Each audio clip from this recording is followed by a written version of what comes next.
KK survey CEO కేకే గారు మనతో పాటు ఉన్నారు. ఎగ్జిట్ పోల్స్ గురించి అడిగి తెలుసుకుందాం. సార్, ఫస్ట్ నుంచి మీరు ఎవరు చెప్పని విధంగా సింగిల్ నెంబర్ చెప్తానని అంటున్నారు. అసలు ఏంటి మీ ధైర్యం? అంటే మీకు ఎగ్జామ్‌లో 60 మార్కులు వచ్చాయండి సార్. నెక్స్ట్ టైమ్ 70కి వెళ్దామని, 80కి వెళ్దామని నెక్స్ట్ వెళ్తారు కదా! సో, ఇప్పుడు ఏమనిపించిందంటే ఎలక్షన్స్ ముందే +10, -10 చెప్పే అంత కాన్ఫిడెన్స్ మా దగ్గర బిల్డ్ అయింది.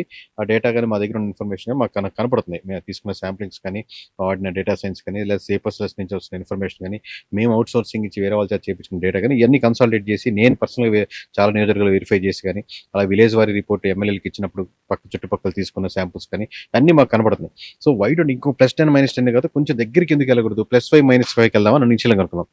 +5, -5 కాదు, ఎందుకు సింగిల్ నెంబర్కి వెళ్ళకూడదు అని ఒక ఛాలెంజ్‌గా తీసుకున్నాం. ఛాలెంజ్‌గా తీసుకున్నప్పటి నుంచి మొత్తం సర్వేని మొత్తం అంటే మీరు పంతంగా పెట్టుకున్నారు, లేకపోతే దాన్ని అటు ఇటు పోతే ఏంటని ఇప్పుడు +1, 2 పోతే ఏమనుకోరు.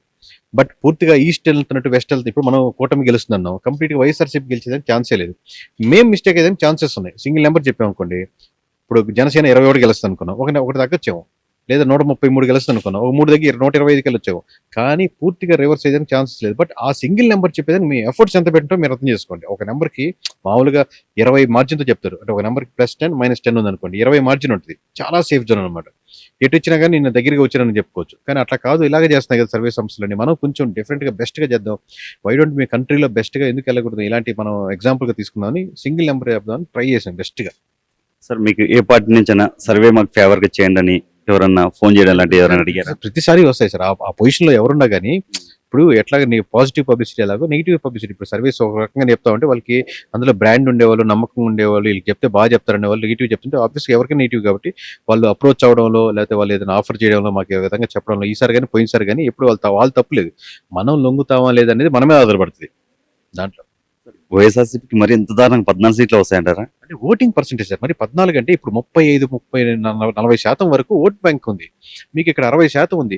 40, 60 అనుకుందాం. రౌండ్ ఫిగర్‌గా అనుకుందాం. 40% తీసి పడేయకూడదు. కానీ 40%తో ఎలక్షన్ ఇంజినీర్‌లో ఓటు గెలవలేరు కాబట్టి, అదే మీకు 175 నియోజకవర్గాలు 40% ఓట్లు అనుకోండి. మీకు 60, 70 సీట్లు కనబడతాయి. మన ప్యాటర్న్ అలాంటిది కాదు కదా!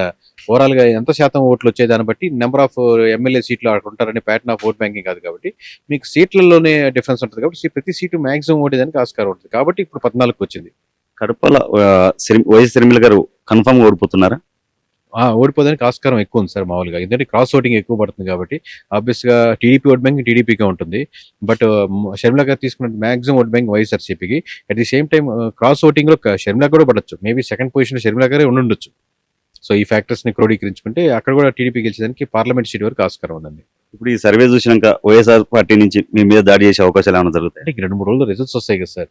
రిజల్ట్స్ వస్తే తెలిసిపోద్ది కదా ఇప్పుడు అట్లా కూడా సర్వే వాళ్ళకి ఫేవర్‌గా ఉన్న సర్వేస్ ఉంటాయి కదా! ఇంకా ఏ సర్వే కంపెనీ చెప్పకూడదు అన్నంత మూర్ఖంగా ఏ పార్టీ అభ్యర్థులు ఉండరు సార్. మామూలుగా ఎమోషనల్‌గా ఒకసారి తిట్టుకుంటారు గానీ, మామూలుగా సర్వేలన్నీ మాకే చెప్పాలి. సర్వే అంతా కూటమి గెలవాలి అనుకోరు. సో, రకరకాల సర్వేస్ ఉంటాయి. వాళ్ళ ఎక్స్‌పీరియన్స్‌ని బట్టి, వాళ్ళకున్న క్రెడిబిలిటీని బట్టి, వాళ్ళకున్న ఇదిని బట్టి చెప్పుకుంటా ఉంటారు వాళ్ళు. సో, అంత మూర్ఖంగా ఆంధ్రప్రదేశ్ ప్రజలైతే లేరు సార్. Thank you sir.